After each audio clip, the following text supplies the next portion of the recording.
Yes, once again, it is Bionetic Sports, and I'm back with another video. And of course, this comes a serious video that I posted, the one between Kenya versus Uganda, and of course, Tanzania coming out as the offended team in there. I don't know why.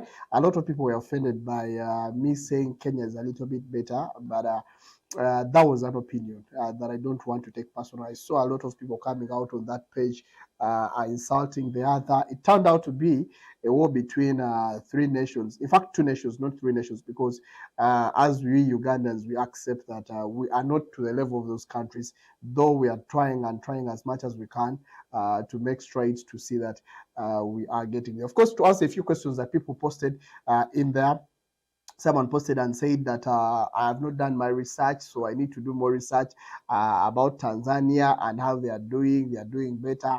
I'm not saying, in fact, in that video, if you notice, I didn't talk so much about, Tanzania, because my journey to all these countries is going to be a series of programs, not only one program. So you should not be offended. I do not just sit here and say whatever I want to say. I say things according to the facts that are on ground. And me saying Kenya was a little bit further and Tanzania second and Uganda third, it wasn't something that I just said out of the blue. So you should not be even offended about that. But I thank everyone that, of course, commented on that page. It has had a lot of comments, over 160 comments. As by the time I'm doing this program, they really were posted on there. And a lot of people were arguing, and I managed to contribute to a few. But if you insult someone, if you say vulgar language, some people don't think that we know Swahili because Ugandans, not so many of them know Swahili, but I noticed that some people are insulting the other, so I had to delete a few comments in there. But it's all for the good of the show. It's all for the good of the page. I really love the contributions that you have. Even if you told me that I don't do my research, I need to do this and this, I'm not insulted because I know what I do and I'm very prepared for this. And today we are going to answer that question. That is Kenya versus Tanzania. Who really comes out on top? To me, it has always been that a few things have changed in these countries, especially to do with the infrastructure development. And today I'm just going to be looking at a few specific things that are used to gauge which country is doing better. And as we are talking all this page is developed to come out and signify especially the preparedness of East Africa to the hosting of the 2027 African Cup of Nations. So whatever we say should not kind of like disrupt our main objective. It is a sporting page. It is looking forward to seeing what we are going to be doing as the three nations as towards the African Cup of Nations. A lot of Tanzanians have really come out and got insulted that I said they are not there, yet they have stadiums. I know that. But I know the stadiums that they're talking about. I know the conditions of the stadiums, and I'm going to be discussing and making my point today. Already, you know that they're going to be building a new stadium, which is the Samia Suruhu Hassan Stadium. It's a new stadium, a 30 capacity seater. We all know that the Benjamin Mkapa, which is a 60,000 capacity seater, one person came out and said, how can I compare it with Uganda? I wasn't comparing. I was telling you that of the stadiums that are really ready at the moment, you can say two of them. Uganda, the Nambole National Stadium is ready, as well as the Benjamin Mkapa. They just need a few touches to be ready for the AFCON. There is also the Chamazi Stadium in Tanzania. It is a 10,000 capacity seater. It's one of the good stadiums that is in Tanzania. We also have there's another one in Tanzania, the CCM Kirumba Stadium. It's also another good stadium, 35 capacity seater. It's also a stadium that is already on course and can be used for some of the games in there. It also looks good. It is in very good condition in there. So Tanzania already, you can see that at least they have 4 stadiums that three stadiums that are already available, and then one stadium that really needs to be worked on. In Kenya, we have, of course, the Eldoret Kipchebo. The Kipchoge Keino Stadium is a 10,000 capacity seater.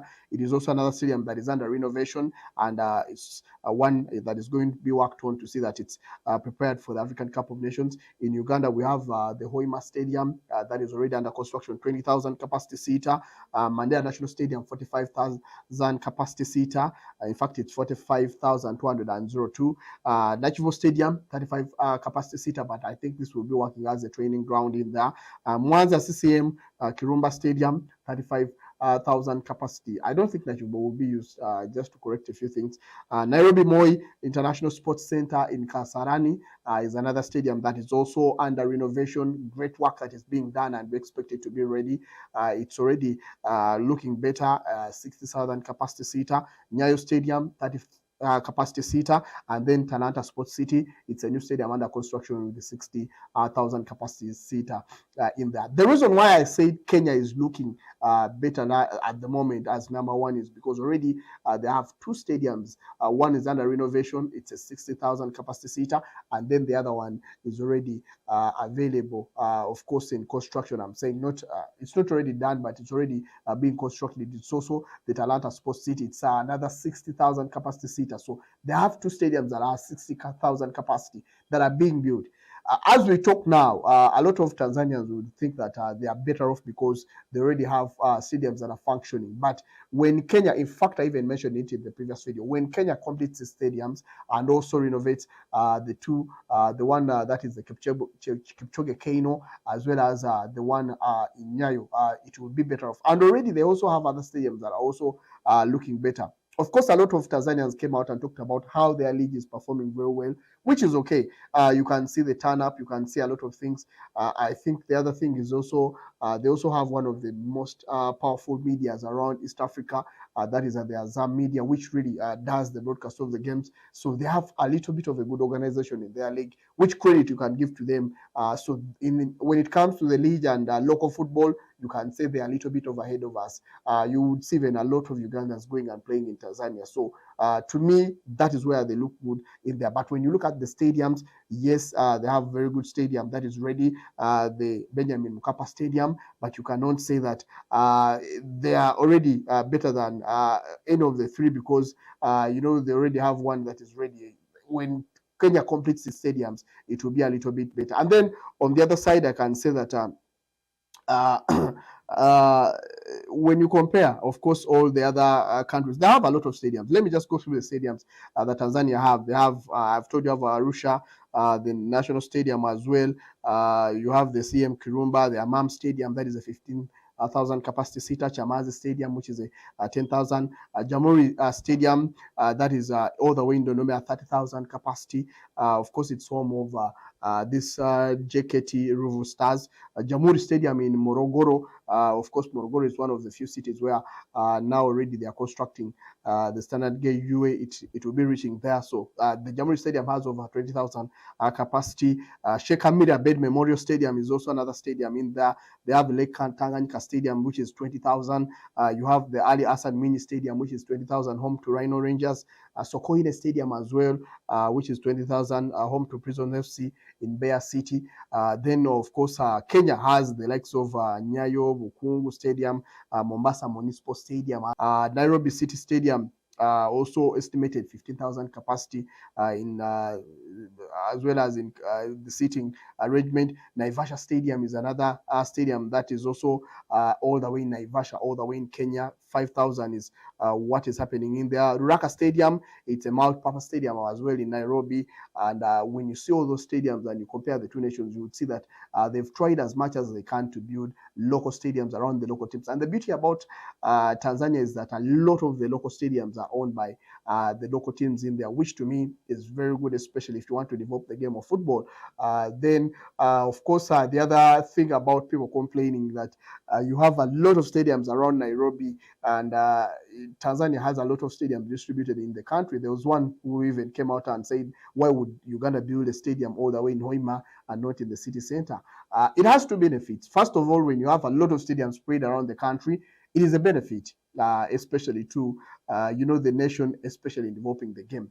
But when you also have stadiums around, for example, Nairobi, you have the Talanta Sports City Stadium, you have the Nyayo, you have the other one by the names of Kasarani Stadium. You have, especially when you're preparing for the African Cup of Nations, it is easy for you to manage those games and to manage the stadium in there, especially when the traffic is around the city center. And you all know that Nairobi is one of the busiest cities in East Africa, and it has a lot of flow of traffic in there, and you would expect it to be very busy. So when we are looking at African Cup of Nations preparations, that is a 2027, I would say that it is better for you to have stadiums inside a city like Nairobi. That is already developed, whereby you're not going to be constructing new roads and all that stuff. You only have to improve on already the the roads that are available, and you don't have to fight so hard to see that you perfect your art. So in Uganda here, we'll have issues because you'll have either use air transport to transport people to Hoima, because when you look at road transport and people going into Hoima on a daily basis, that to me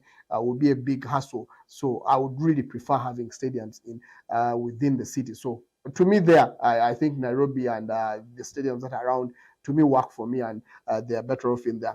Then, of course, this does not mean that Tanzania are not doing their job, because they are now doing a lot of their work, and I've seen a lot of stadia that they are trying to build in there, not only stadia but even infrastructure as well. They're already working on road projects. There's Kisumu, Kisan, Busia, stroke Kakira, Malaba, Busitama border to Busia as well, expressway. It's one of the few things that is being worked on. It's supposed to be over 256 kilometers when you look at that. And of course, it's one that is being worked on. The project is to rehabilitate the existing road into a two-lane and upgrade it to a dual carrier or carriageway in there. So it's something that they're working on, which to me is something very beneficial, especially to the trade in the region in there. They also have the standard gauge railway, and to me, that is where I think the biggest fight was. A lot of Tanzanians thought that I don't know about their standard gauge railway that is being built. That was already being built. It has over 6 phases, but I think they've completed like 2 of them. And the first phase was a project of 300 kilometers from Dar es Salaam all the way to Morogoro line. It is something that, of course, connects the ports of Dar es Salaam and the port of Mwanza and the neighboring countries. And I got to know that the length that is 186 miles, and it is having stations all the way in Dar es Salaam, Pugu, Soga, Ruvu, as well as the likes of Ngere, as well as Mogororo. The construction, of course, was done by the Yapi Mackenzie of Turkey. You remember that they've been given the job to construct one in Uganda here. And then, of course, the project began in 2017, and you expect the phases to go on.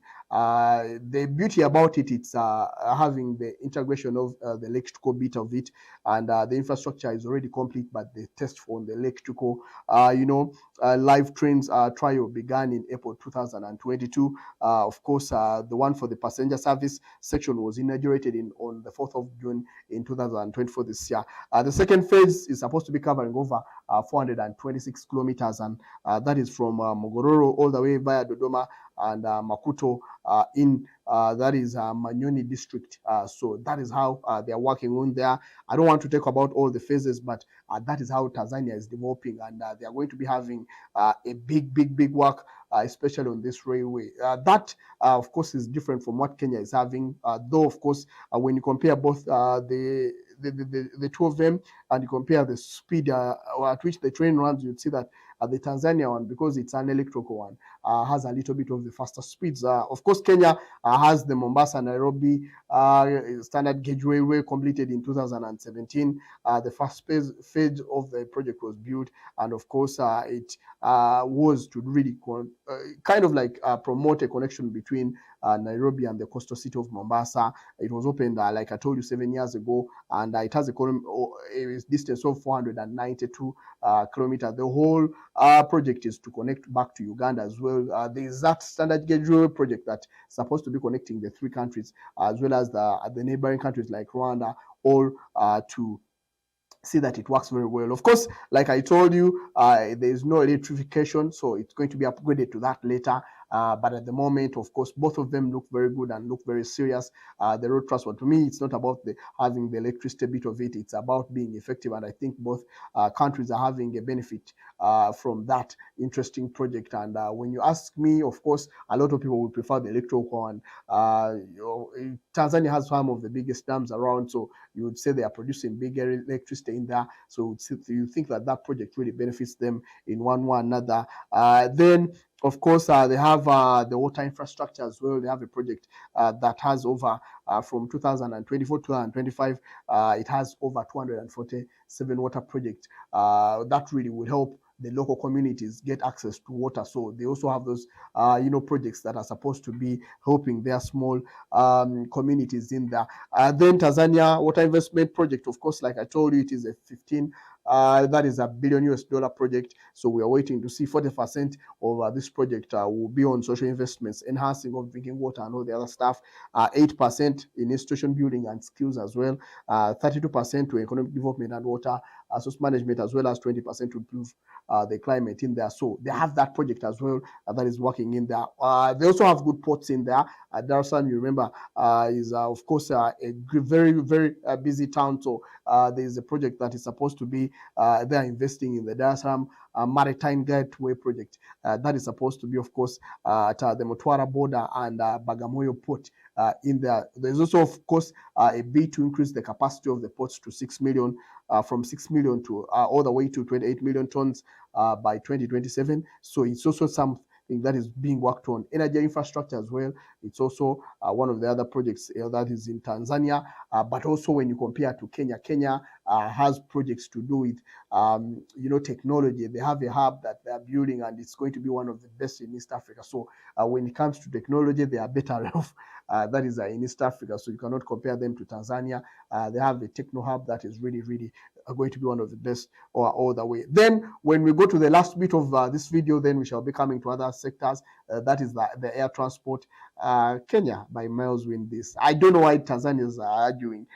Kenya wins this by miles. Not by miles, but I think they win it. That is comfortably. First of all, I would say Kenya Airways currently runs 5 international airports. Tanzania has 3. So you cannot say the amount of traffic that comes to Kenya is the same as the one that comes to Tanzania. I'll give you an example. They have Jomo Kenyatta International Airport, Mombasa Moi International Airport. They have Eldoret, Kisumu Airport, as well as Wanjiri Airport, all the way in Wanjiri. So those are the 5 of them. And of course, Jomo Kenyatta is located 18 kilometers off the east of Nairobi. It's the biggest airport in East and Central Africa, and it's scheduled flights of destination over 50,000. Destination over 50 countries around the world. I am not saying that upgrades are not there in Tanzania as well, the upgrades, but currently, according to the 2024 statistics that were released early this year, it is the busiest in there, and it has destinations over 50,000. Tanzania runs 3 international airports: Julius Nyerere International Airport in Dar es Salaam. There's Kilimanjaro International Airport, serving, of course, the region of Kilimanjaro and the safari areas as well.